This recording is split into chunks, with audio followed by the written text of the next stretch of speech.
خانمانی نێو بواری گۆرانی موزیک بگومان هەمیشە هەوڵێن کە بە ستایلێکی تایبەت و هەروە بە چەند بەرهەمێکی زۆر ناوازە و تایبەتەوە جارێکی تر بگەڕێنەوە لای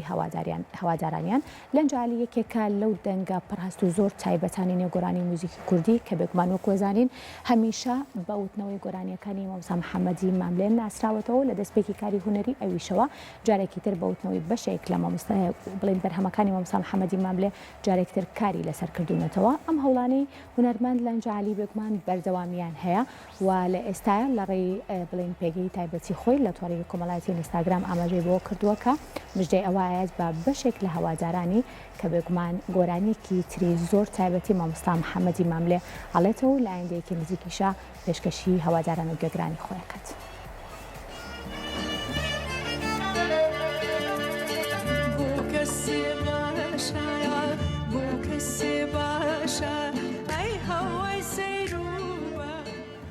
هونەرمەند لەنجالی لە پێگەی تایبەتی خۆی لە تۆڕی کۆمەڵایەتی ئینستاگرام بەشێک لە بەرهەمێکی نوێی بڵاوکاتەوە کەوتنەوەی یەکێک لە گۆرانیەکانی مامۆستا محەممەدی ماملێ بە ناوی ڕێگەکەم دوورە و ئاماژەی بۆ کردووە کە بەم زوانە بەرهەمەکە بڵاوکاتەوە. ئەم خانمە گۆرانی بێژە یەکێکە لە گۆرانی بێژە دیارەکانی کوردستان و ماوەی نزیکەی 10 ساڵە گۆرانی ئەڵێت و خاوەنی چەندین گۆرانی و ڤیدیۆ کلیپی تایبەتە.